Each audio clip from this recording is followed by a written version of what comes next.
Okay, so it's been a rough few weeks, and all of it accumulated tonight in what almost became a physical altercation with a guy. But we'll get to that. So, my mom's doctor had decided that she needs more physical therapy for her back, because initially she had been put with a physical therapist, but that ended.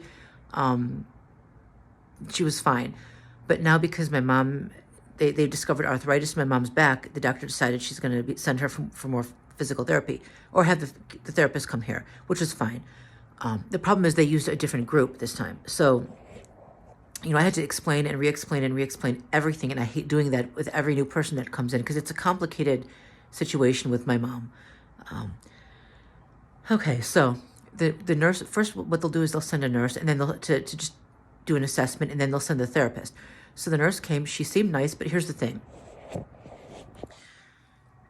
She called me, and she set an appointment for a time and date, and everything was fine. And she called me on my mobile phone because this is the phone I use. So I was expecting her at that time. It was late afternoon. She ended up showing up a lot early, like in the early morning. Well, not early morning, mid-morning, right? 10-ish or something. Totally unexpected. And she said, well, she had made an appointment with me for 10 o'clock. And I said, wait, I thought it was like 2, 3 o'clock, between 2 and 3. And she said, no, it was never between 2 and 3. And then she said she left a message on my machine. The message was on my machine. She did leave a message on the answering machine, the home phone, not my mobile phone, which she did say at 10 o'clock. The thing is, that message was dated after she and I spoke on the phone. But I had no proof we spoke on the phone, and she assured me that it was always for 10 o'clock. She seemed nice, but I don't know if I'm being fucked with. Again, it's meant to create stress. My mom wasn't ready for anyone to come that early. Sorry, I have the window open because I needed fresh air. I really needed fresh air tonight. My mom wasn't prepared for anyone to come that early. I wasn't prepared. It stresses me out because then I have to deal with, because it stresses her out. Okay. So she does the assessment, fine. Then she says, okay, well, she'll have the physical therapist call us. Great. He called yesterday and said that he would be coming today, or he wanted to come today, which is fine, whatever. So he came at the time he suggested. He seemed okay. And then, when he left, and of course I had to re-explain everything to him because these new people, they just don't know what's going on here. So he left, and he said he would call back to schedule another appointment, right? Okay, fine. I got a call back a few hours later from another guy from the office saying that he wanted to schedule an appointment. I said, well, wait a minute, but I spoke with so-and-so. Are you... And then he said, well, oh yeah, they're working together. So it's they trade off. So the guy who came never told me that. So now we've got someone else that I'm going to have to re-explain everything to. And people say, I ask them, well, can you explain the situation so they know what they're getting into? They never do. They never know. So I it's so exhausting because there's so much. Anyway, so that's going on.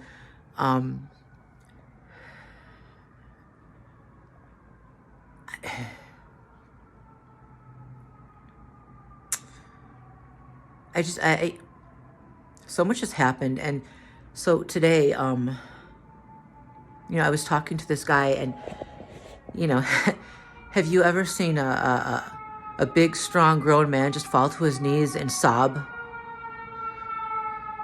Welcome to tax season in the United States of America. They're gonna have a lot of commotion outside. I'm sorry, I have to leave the window open. If I don't get fresh air, God. Yeah, so this guy, right? He works 2, 3 jobs, trying to support his family, trying to get by. He's poor, he doesn't have a lot. And in the end, what does he have to show for it, right? A massive tax bill. A massive tax bill. God. And then I was thinking about this woman. Made me glad that I'm not her. she sent a video to people of her delivering her first child. Okay, yeah, okay, you know, you want to share that moment. So glad I'm not her. The end, you know, the very end, wailing, like someone being burned alive, people. Okay, when they, and probably because the kid was 9 pounds, right? And this was unmedicated. When they tell you that, folks, in real life, unmedicated, it's clearly not like they show on TLC, okay? And in the end, what is she going to have to show for? A kid, yes, and a massive hospital bill. And possibly a lifetime of having to buy adult diapers, because I'm pretty sure her bladder must have been torn to shreds because of that, and she's going to be pissing herself for the rest of her life. These people, you know, the man, the woman, they work hard, they suffer, they struggle, they give their lives, they give their bodies, and in the end, what do they get in return? No thank you, no credit, nothing. The government doesn't care about them. You know, and then, you know, considering what's happening now, we have a Republican, Sarah Huckabee Sanders in Arkansas, trying to make it easier for child labor to be a thing, right? So that employers can hire children under 16. Kids who should be at school, kids who should be playing with their friends, right? They should not be working. She's making it easier for them to work and to get a job at that age, right? 16 and under. And then in West Virginia, they have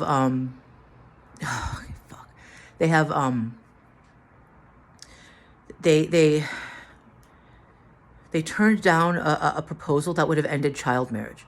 So I think of what that woman went through. Okay, just mind-numbing agony, right? And I think of anyone who would put a young girl through that, or a child who's it's going to be worse because she's underdeveloped, right? Monsters. For what? Some selfish piece of shit who just has to have his satisfaction at the expense of someone else. My heart is breaking. I can't. But you know, all of these things are happening. You know, these monsters don't care about kids. They don't care about those girls. They don't care about the girls and the boys who are going to be working at, you know, getting jobs as children now. They don't care. They don't give a damn about children. You know, and they don't want you to see it, right? They don't want you to see what happens behind closed doors. They don't want you to see the struggle that people have to deal with, the suffering they go through. Because if you saw it, you might not vote to allow it. And you sure as hell might not vote to enforce it. That's why they hide it from you. It's also why they're banning books that talk about human struggle, okay? That talk about, you know, struggle of other people, right? Of women, of different races, you know, women's suffrage, Black liberation, what happened to the indigenous people, LGBTQ issues. Because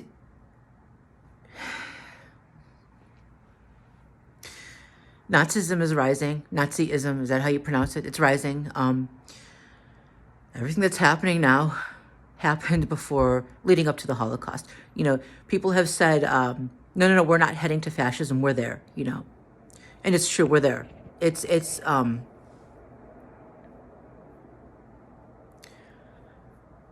everything that is happening now happened leading up to the Holocaust. And people who are uneducated about what happened back then won't know. And they want them uneducated so they don't know, so they don't see it happening again. You know, we've got Nazis protesting, giving the Nazi salute. And that's allowed. That's legal. That's legal.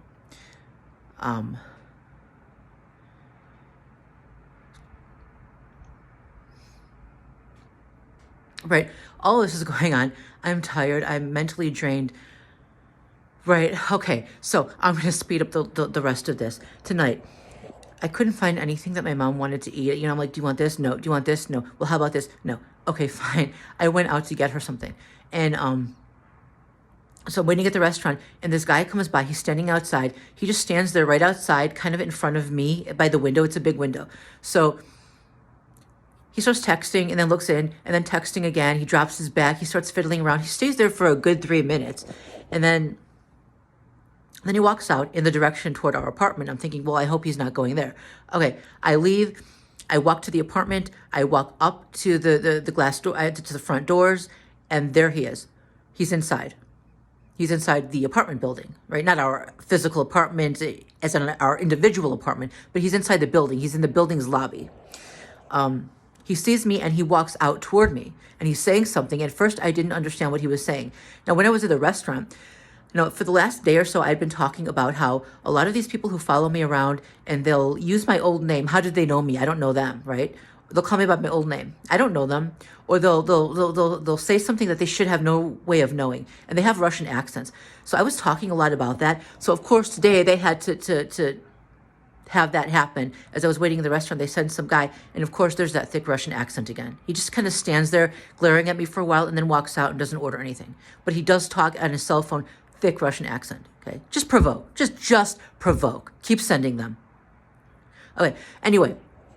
So this new guy, right? Not the same guy. This guy who had been standing outside waiting, he starts walking toward me as I'm walking toward the doors of the building. And now he's taller than I am. He's thin, and I know I'm fat. I've gained weight again. I'm fat again. But he was still not entirely someone I'd want to get into a physical fight with. He said something to me. I didn't know what he said, so I didn't respond. He said something again a bit louder, and he said something like about the food I was carrying. And he said, I thought I made out, can I have some? And I said, this isn't for me, it's not for me. And he's like, yeah, whatever. And he brushed it off like he didn't believe me. And then he cursed. He something like fuck off or fuck you. I don't know. He was really cursing, and I turned around. I'm carrying all this stuff. I've got the food. I've got a gallon of water. I've got shit in my hands. I'm thinking, what the fuck, bro? And he's like, fuck you, bro. Fuck you, bro. Just fuck off, bro. I'm like, what the fuck? I wasn't bothering you. What is it? What the fuck? And I said, look. And by this point, we're going back and forth. Bro. The most bizarre conversation. I mean, okay. Hey, I said, look, I'm being followed. You probably don't want to be seen with me because I'm being followed, right? And I don't know who's doing it. He said, well, I'm not following you. Fuck you. I'm not following you. I said, I didn't say you're following me, because the truth is, even though I thought he might be one of the perpetrators, I didn't know for sure. He could just be an asshole, right?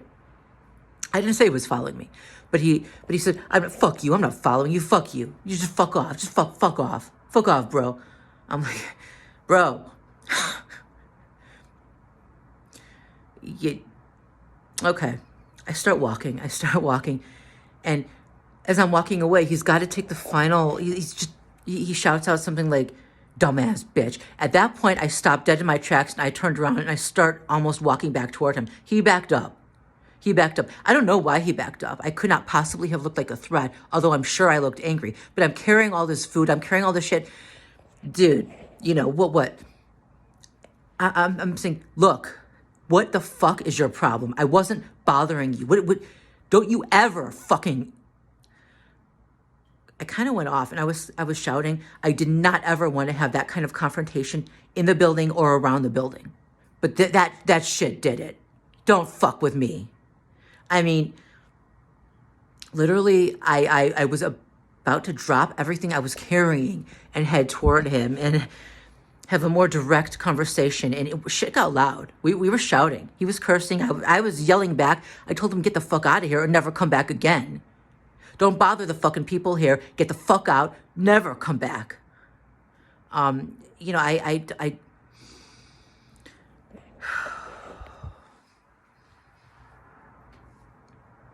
gets harder and harder to walk away. But here's the thing, right? I was numb. Angry... I don't know how to describe this. I was angry, yes. I had enough with them. Given how much suffering there is in the world, how hard other people have to work just to exist, how much suffering they have to go through just to survive, okay? To take care of their family, to bring life into this world. I mean, just holy shit.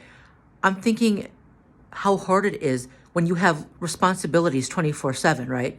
And then you have these perps, or even if he wasn't one, you have these guys who their entire life is built around fucking with other people, and they probably get paid for it. That's all they fucking do. And then they degrade the people they're fucking with, and they demonize them and dehumanize them.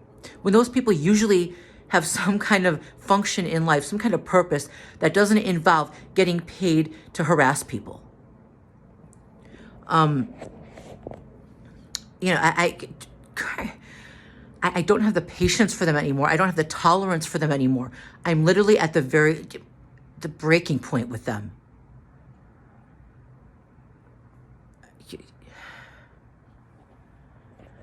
So yeah, we were shouting, and then a car pulled out, and he got in. It was another guy that had been standing outside the building before that. And okay, so I went in, I asked the door person, you know, who the hell was that? You know, because he started cursing me out when I said that I did, this food was not, it was for someone else. And then we just got into a shit match back and forth, right? The lady said that she would call whoever it was he came here to visit, you know. And but yeah, but here's the thing, right? Angry, yes, but numb at the same time. I don't know how that works. It was more of a cold, hard rage with absolutely nothing else there. Okay, normally if one of these guys starts up with me, you know, I'm not that tall, you know, they can probably take me out with one punch, okay? There's tension, right? There's anger if someone fucks with me, yes, but there's also kind of anxiety, there's stress, there's fear, because I know that I can get just smashed. But this time, there was no anxiety, there was no stress at that moment. There was no fear. All of that was gone. And that's really one of the first times that we literally came close to a physical fight, and I was numb about it, except for the anger. That's not normal for me. And I've been noticing too, like a lot of times I'm shutting off, I'm shutting down, I'm just going away. And I've done that since I was a child, but it's getting worse. Like it's overload and I can't take anymore. And so for example, when the nurse came, right? When the nurse came, she got here early and I was already so stressed out. I was kind of zoning out. I almost could not stay in the present mentally. And for a second, I think I just turned around and I didn't move. I didn't flinch. I didn't do anything. I think I zoned out. It was gone. And she brought me back. And then I didn't say anything about it. I was a little embarrassed about it because, you know, I can't look crazy either because this is professional. They're medical staff. I don't want them, you know, calling me crazy. But it was embarrassing. And that's happened since I was a child. But like sometimes, but it's gotten worse. Like I will just shut off and I'm not there. And, you know, then when I snap back to it, it's, if no one else was there to see it, then I'm embarrassed of myself. It's overload. It's just, you know, you get to a point where it's too much.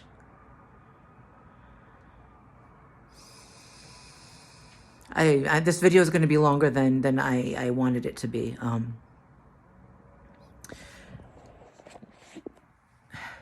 To everyone out there who's struggling, hang in there. To all the men, the men and women who are struggling to take care of their family or to help their friends or just to help themselves and survive, hang in there. To all the women who are struggling bringing life into this world, hang in there. Wow, you know, and to all of the targets of this, and I know there are more now. There are more now that more activists are being targeted. Be safe, or at least try to. I know it's hard, and it's okay to take a break every once in a while. Okay, it's okay to break down and cry as long as you as long as you get back up. It's okay to be afraid as long as you still do what you have to do. Even still, it's okay to take a break. Okay, sometimes you just need time to wind down and relax and just let go for a little while. Later.